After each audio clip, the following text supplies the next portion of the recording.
Will, thanks so much for joining us on the Scholarship GPS podcast. I've been looking forward to chatting with you. If you would give us a quick introduction of who you are and what you do. Sure. My name is Will Hoffman, founder and president of Hoffman Wealth Management.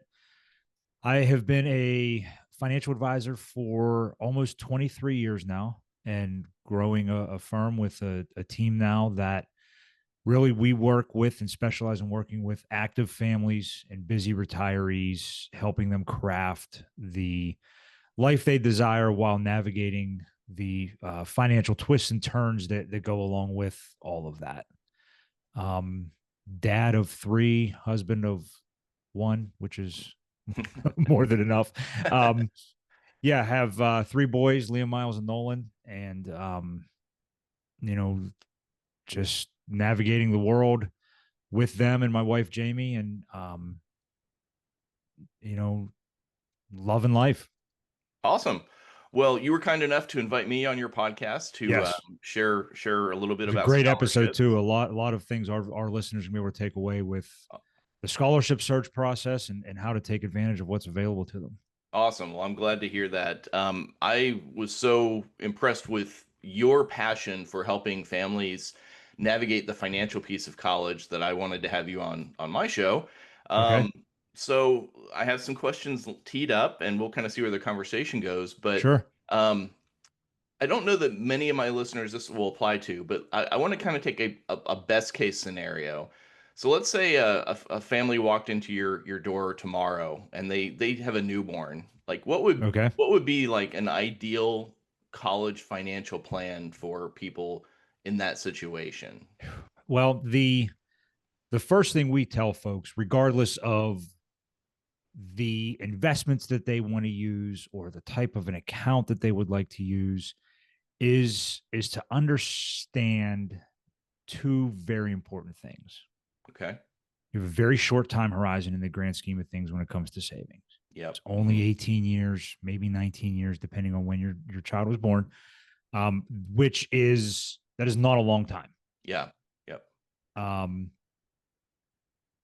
and it's going to be an aggressive goal if you wanted to make sure that you could fully fund a child's education. Okay. Yep. Um, and that's again, as a dad of three, I look at that. I have that goal three times Hmm. over 21 years. Okay. So that is an aggressive funding mission. Regardless of your thoughts about the price of college or the utility, um, that's a challenge. It's a Yeah. challenge to save that much. And again, counting on your investments having a meteoric rise and impact is Hmm. not going to be the path of success. Hmm. It's going to need to be the diligent savings of a lot of money over a short period of time. Okay.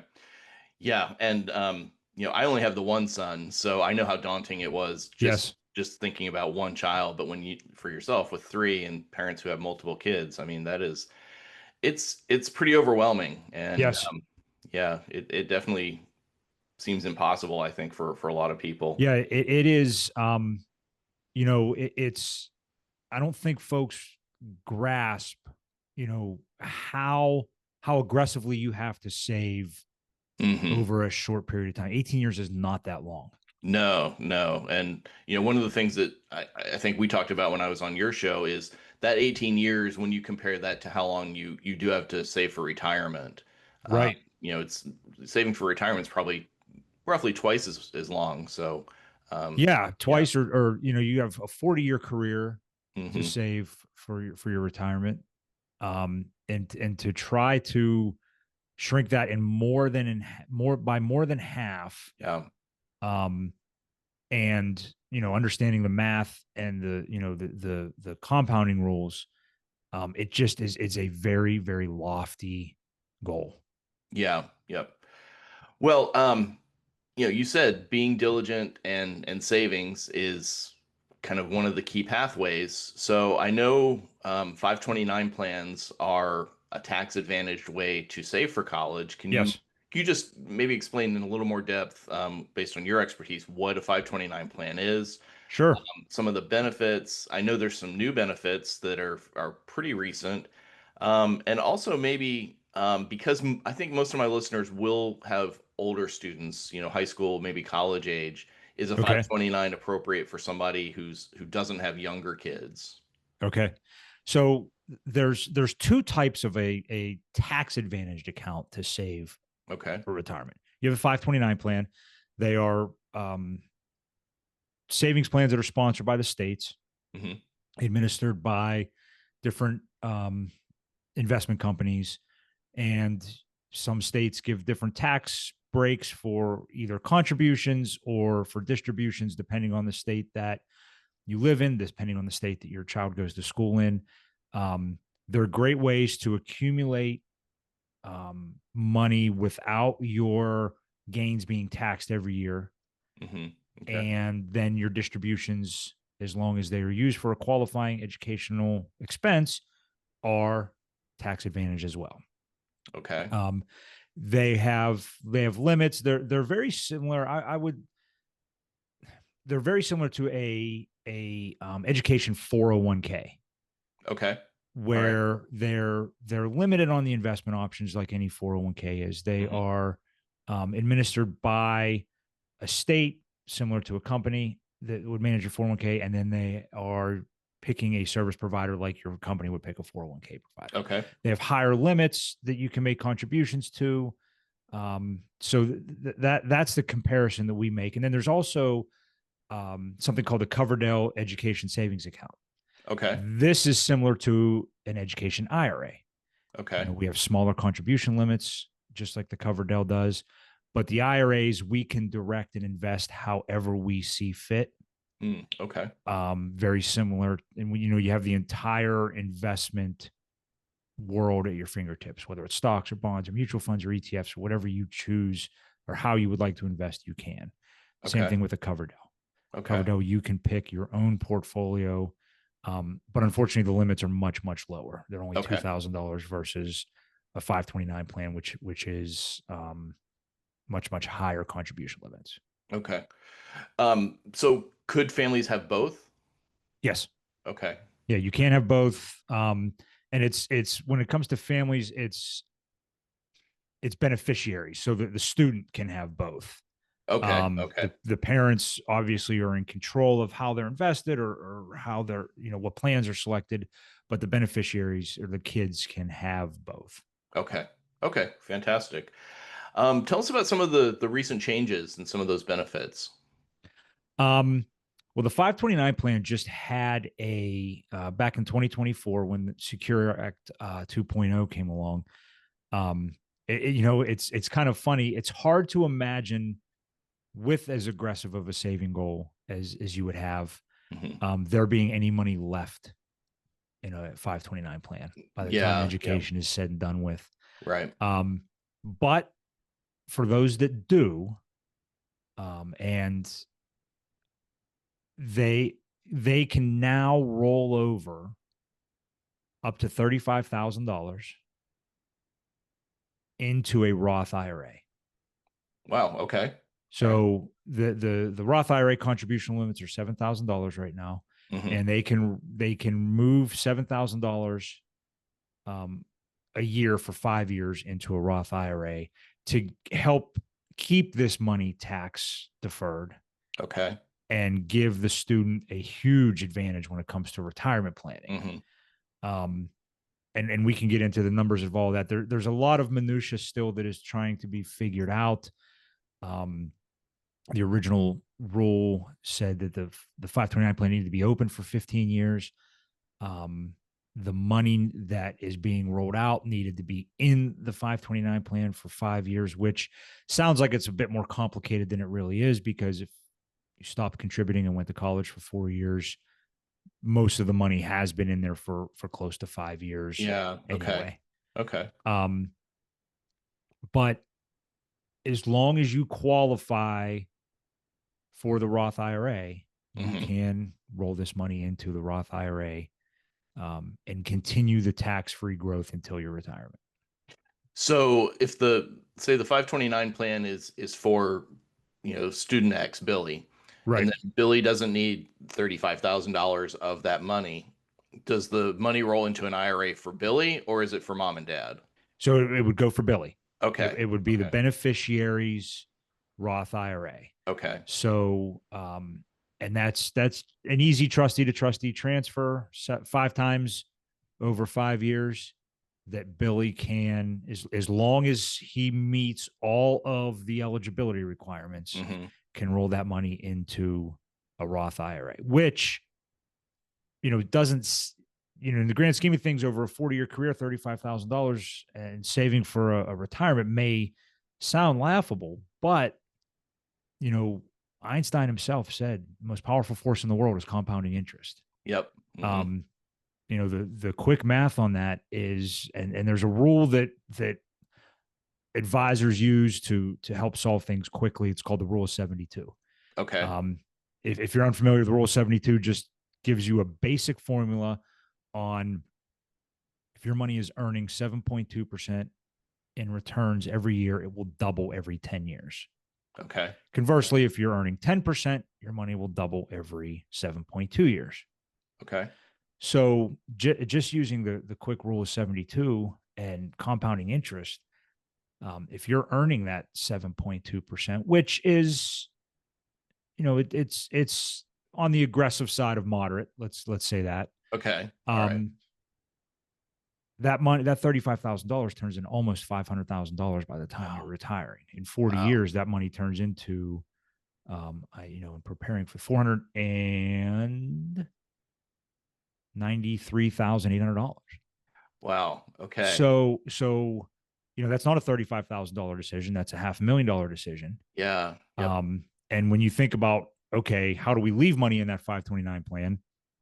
It's obviously, finding scholarships and things Yeah. that That, you that do was for your that was what I clients was gonna every day. say. Yeah. Yeah. Yeah. Earning So $35,000 in scholarships, assuming would you say 7.2% compounding interest, correct. works out to nearly a $500,000 in savings by the time the Right. student retires. Wow. So again, check my math, make sure that, Sure. Yeah. I want to make sure I add that disclosure, but check my math, make sure. But we're not talking about um, a wildly aggressive investment path. You Yeah. know, Okay. and obviously those investment paths are never straightforward. They're never straight up. There's always market cycles and market risks and Sure. things involved in there Yep. that you should be considering. Yep. However, um, that's nothing. That's not nothing. Yeah. That's Yeah. that and that's not even counting your future earnings and Right. other savings. Yeah. That's just applying for scholarships when you're 18 years old can turn into that when you're 65. Yeah. Yeah. I mean, I don't know that I would use the phrase "set you up for life," but and that's a Right. pretty big But dent. it's not nothing, right? It's not And nothing, that's and for sure. the nice thing about the Roth IRA is that money is now tax free. Yeah, The right, Roth IRA money comes out tax free. And right. Roth IRAs have some caveats that they don't necessarily have to be used for retirement. They can Yeah, be accessed for first time home buyers. They can be okay, accessed in emergencies or times of despair. So it's ideally saved for retirement, but mhm, it's not the only path forward. okay, okay. So what about then families whose students are older, say, late in high school, maybe even Okay. college? Is a 529 plan an option for them? Is it worth it? It's always an option. Okay, But based on the caveats of the Secure Act 2.0, they may not be eligible to then roll that money into the Roth IRA later. okay, So, okay. I mean, listen, savings is always a great idea. Yeah, yeah, That planning and accumulating money for a goal. Any advisor worth their salt will tell you that's not a bad idea. yep, mhm, Um, the mechanism may change as you are getting nearer to that goal. But okay, that's something that a lot of folks, when they're brand new parents, and they say we need to open this 529 plan now. We had the baby last month, and we need to get on this path because we want to Mhm. make sure. And one of their questions is, well, what happens if Billy gets a full athletic scholarship? What Yeah. happens Mhm. if Billy gets a full academic scholarship? Right. Now this money is in this plan, and mom and dad have a potential nightmare. That's why Mhm. you see boats with the name 529 on the back, Yeah. or college fund or something. Uh-huh. um, so the Secure Act 2.0 did create some solutions for that that can then continue helping Billy beyond college. Okay. All right. Um, all right. Well, that's great. Well, let's shift gears a little bit. I want to talk about some questions that I see people asking in online parent forums, and Okay, I'm sure you're going to have some thoughts on these. So, sure. one popular question I see often is some variation of, can I or should I borrow to pay for college from my 401k or IRA? Well, I have some strong opinions about borrowing from a 401k. We'll get into that in a second. You Okay. cannot borrow from an IRA. Okay. All right. You can take a distribution from an IRA, Okay. depending on whether it's a traditional Roth IRA. It could be taxable. And if you're younger than 59 and a half, you could also be worrying about some premature distribution penalties. Okay. So, so that said, that could be very expensive, a very expensive mechanism to pay for college. Okay. So then you're right. A lot of folks will say, well, I have this 401k that I can borrow against. And you're right, Mhm. you can. There are a lot of things that we have seen can and could go wrong with that problem, or with that plan, excuse me. Okay. Um, my opinion is that borrowing for a 401k should be saved for an emergency when there is no other alternative, Okay. because you could borrow against your 401k, and then if your employer decides that you no longer work there, Mhm. You owe that now money you owe that basically money. immediately, right? Correct. Yeah. Yep. So if you're in the process of paying for college and borrowing from your 401k, now you've got to come up with the taxes that are due on that distribution before you've had the opportunity to pay that back. Mhm. So you take a lousy situation with losing your job and you make it even more stressful Yeah. Right. in that mechanism. Again, Right. it's even though better than in an emergency, but sometimes we have no alternative. Mhm. Um, so I don't like borrowing without the savings to think about paying the taxes, Okay. Okay. because that could end up taking a like I said, a tough situation and making it harder. Yeah. Yep. I have some strong opinions about borrowing against your 401k with our when our clients bring it up. It is available. It is a mechanism. Mhm. The potential exists. You're right. The interest pays you rather than pays the bank, but you have to make sure you understand um, all of the pitfalls that could go along with that. And one of Right. them, it could be a very expensive pitfall at a very inopportune time. Yeah. Yep.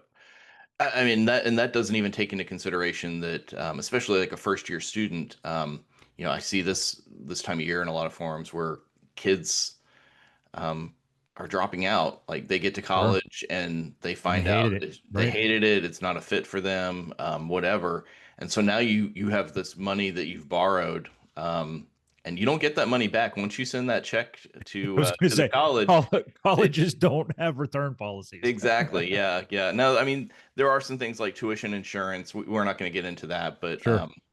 that most people I don't think purchase that or think about it. So, yeah, you're just adding to the risk profile when you borrow like that. Yeah. I think the answer is probably going to be at least similar here. Any thoughts on people who might want to borrow against their home, either a second mortgage, or a HELOC or something to pay for college? Well, you know, to me, that's a better alternative than borrowing against your 401k. Okay. Um, and again, your own tax situation will determine what's a tax advantage plan, and it's something that you should absolutely be consulting with your CPA or accountant on. And that home equity is, I mean, that's our asset Hmm. that we can borrow against. You're paying interest to a bank when you do Right. that. Um, and, you know, I don't want to say all debt is bad. There's good reasons for debt. Hmm. And, paying for a college education is probably, one of the better reasons to have a debt, Right. whether it's student loans or what have you. Um, so to me, that's a better decision or mechanism than that. Um, you would have to, in our next episode of Wealth on the Move, after your episode, we talk with the FAFSA guru, Tina Steele. Okay. Um, she will get into the impact that home equity has on qualifying for financial aid. Okay. Yeah. So that's something to consider. I'm by no means a financial aid expert. That's Yeah. why we had Tina on, Sure. because she can help us navigate and help our clients navigate that much better than we can. Um, but there's impacts that home equity has, and maybe realizing that to cash at the wrong time is something that you want to consider while you're going through that financial aid application process. Yep. Right. It's amazing, and I'm sure you see it with you working with your clients, how delicate the process is Hmm. when Yeah. it comes to not just scholarships and not just the tax impact on distributions and things, but also on financial aid. Yes. And Yep. tapping things at the wrong time for the wrong reasons could disqualify you from a financial aid situation. So it's important that, just like it's important that we work with our clients and their CPAs and accountants and their attorneys, it's important that when they're going through the financial aid and scholarship and college funding process, that we're all working together as well, Yeah. Yep. and helping them navigate this, because we can tell you what account types to use, but maybe Right. the distribution at this time doesn't make sense because you're going to disqualify yourself from financial aid, and we Right. are in no position to help understand the financial aid process. That's where somebody like Tina can help. Sure. Yeah. Yeah. And likewise, I don't really touch that either. That's Right. outside my area of expertise. One thing I do know is that unfortunately, by the time you start your first FAFSA application, um, it's based on what's called the prior year. So Right. um, it's really too late to even make any changes to your financial situation that are going to matter for that application cycle, Right. because it's So based my on. oldest son is a freshman right now, Yeah. and Uh-huh.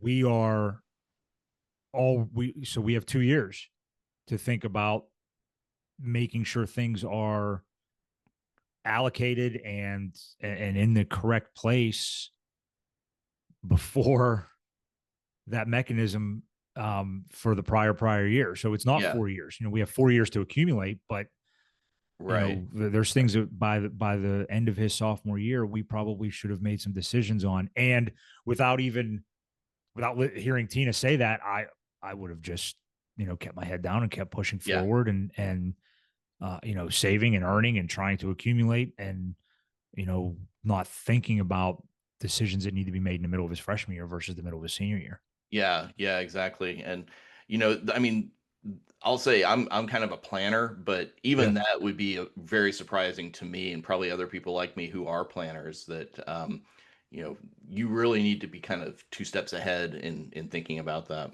Yeah.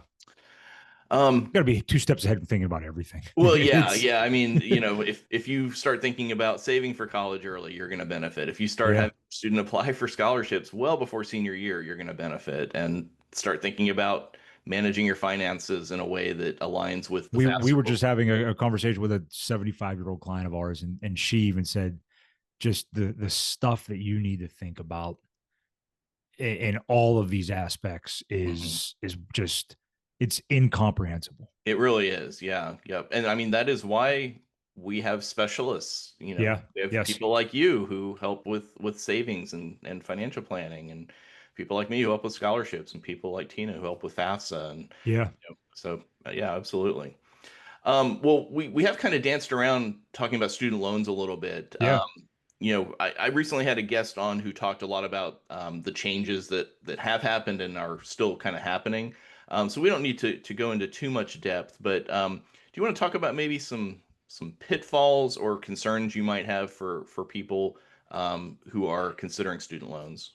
So um, I don't think they're a bad idea. Okay. Now, that said, debt is always a burden. Hmm. And it's a burden whether it's car, home, school, personal loans, whatever. Debt, Yeah. debt. I mean, there's a reason why there's a negative connotation to the word debt. Hmm. Um, but I don't think it's a. I think it's a great mechanism to use to improve your trajectory of your life. Hmm. Okay. I think that where I think colleges fail students on this. Um, I think that high schools may fail students on this is taking a more fiduciary role to understanding what you're signing up for when it Hmm. comes time to take a student loan Hmm. and understanding what the career path looks for that degree. Yeah. And a lot of us don't have jobs in the degrees that we've achieved. Sure. Um, Yeah. but understanding what a path forward looks for that degree, um, understanding what salary looks like for that degree, and Hmm. understanding so that we're not just signing up saying, "Hey, I'd like to study." Um, I'll use myself as I initially thought I wanted to study sports management. I had no idea what I was going to do with a degree in sports management. Okay. I knew Yeah. I like sports. I knew I like Mhm. business. I would have been happy selling baseball bats for the Easton Company, or I'd have been happy becoming a sports agent like Jerry Maguire. Yeah. Um, but understanding what the path forward looks like for those degrees, what the earning potential looks like, and then what that loan is going to cost Hmm. when it comes time to pay it back over the Yep. course of a lifetime. I think those are important things that you need to understand. Again, whether you're buying a house, buying a car, taking a Yeah. personal loan, or taking out school debt, the understanding what those mechanisms cost, what the expense is, what compounding interest looks like, Hmm. is a very, very, very necessary process that, um, unfortunately, you have to go through. You get all these disclosures when you get a mortgage. Um, you get all these disclosures from a car dealership, and you don't get them from the university or from the student loan Hmm. bureau. When it to me, um, it's not a transparent process that should be, because it's bigger than a mortgage in a lot of regards. Yeah. Yep. Um, and you're saddling this with a kid who, we could go into hours about how financial literacy is so terrible in our public Yeah. schools, who hasn't been given the education to make that decision when he's Hmm. 17 or 18 or 19 years old. Yeah. So I don't think they're bad ideas. I think that if you are going to school and on a mission and you're going to create a life for yourself, that debt necessitates, then yes, use it.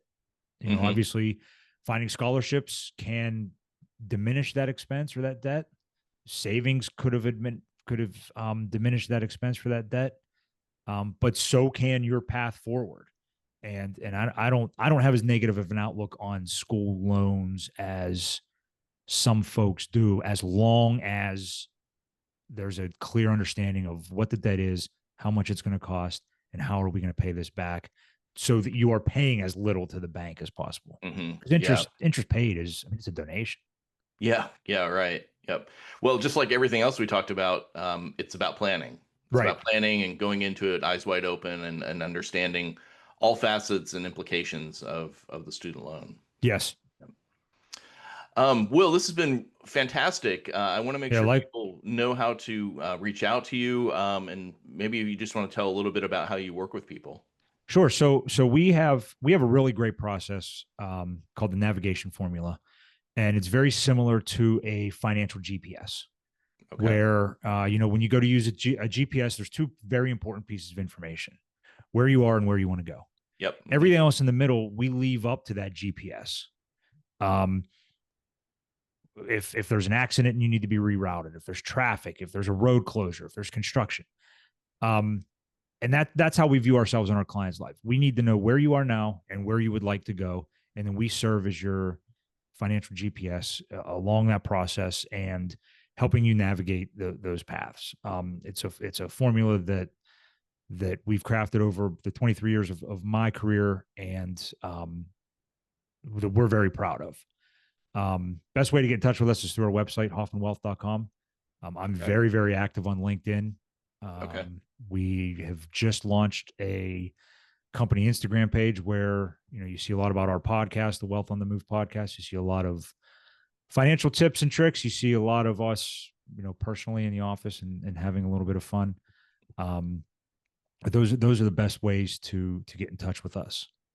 Awesome. Well, I will put all those links in the show notes. Thank you. I know one other question people might have is, do you work with people all across the country or just in your area? Yeah, so we are part of a national RIA firm called Private Advisor Group. So we're open for business wherever you are. Okay. Um, we have a virtual experience that we can deploy if that necessitates. Um, we just went through a little bit of an office remodel, so we're excited to have you in the office if you're local and love to get in. We're in the eastern suburbs of the city of Pittsburgh. Great. Um, but yeah, we have a virtual experience. There's a link on our website to schedule a discovery call, or like I said, reach out to me on LinkedIn, and we can get the process started there as well. Awesome. Well, Will, thanks so much for coming on the show and for sharing your Thank you, expertise. and thank you for doing what you do. Again, I know that we see the impact that try the fear in parents' eyes for saving for college when they have Yeah. a baby, and the services that you provide can give them added relief. um I'm looking forward to engaging when it comes to our 14-year-old and getting some added relief as well. But Fantastic. it's you're doing important work, and I want to make sure that your listeners know that, and thank you for your contributions there. Well, thank you. Very, very much appreciate that. All right, Will. Well, we'll have you back, I'm sure. And Awesome. Can't thanks wait. again. Thank Thanks. you.